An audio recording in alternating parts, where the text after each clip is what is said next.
Windsor was a good place to grow up, even if you weren't royalty.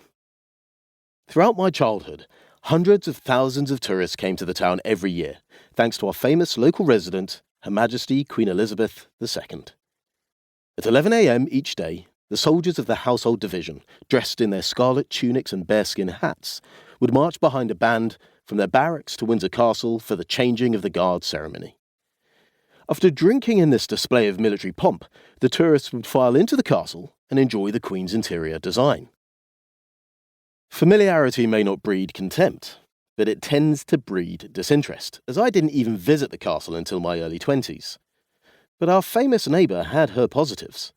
The castle's crown estate provided easy access to nature, the tourist industry meant lots of jobs in hospitality, and teenage delinquency was limited to eating Woolworth's pick and mix without paying. I had gone to the local junior and middle schools, then won a scholarship to do my GCSEs at a Quaker boarding school in Reading. I did well academically, but I only had a few friends, and I always felt dislocated. So I chose to return to the local state system for my A-levels, and I joined the Windsor Boys' School in 1999. Not long after I started at Windsor Boys, my mum discovered that the school was planning a rugby tour to Australia, New Zealand and the Cook Islands. She told me that if I got a place on the team, she would pay for my place on the tour. Mum had travelled to New Zealand in the 1970s, and she loved it. She inspired me with stories of smoking volcanoes, empty beaches, trees unchanged since the time of the dinosaurs, and wildlife that had evolved in isolation from the rest of the world. It sounded magical, and my excitement was matched by my teenage desire for independence. I would be travelling with my peers and without my family, but within the safety net of an organised tour. Mum had raised my sister Barty and me by herself.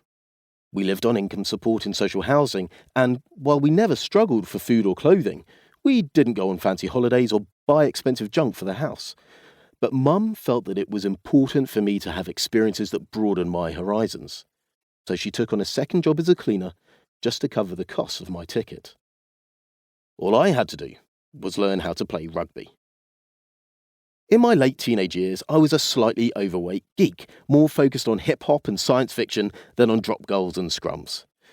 Most of my friends were metalheads and skaters who sat around in parks getting stoned and drinking cider. With a goal to achieve, things began to change. I spent evenings at rugby training instead of the local park, and watched rugby games on the telly rather than Star Trek. I also had to get fit for the first time in my life, so I trained at the school gym every morning. I could barely catch a ball at my first rugby session, but I kept turning up and doing what the coaches told me to. I played as a prop because it mostly involved just leaning on other people, and because no one else wanted to do it. I was given a place as a substitute and slowly got better and fitter, until I eventually made it into the starting lineup for the second team. I would be going on tour,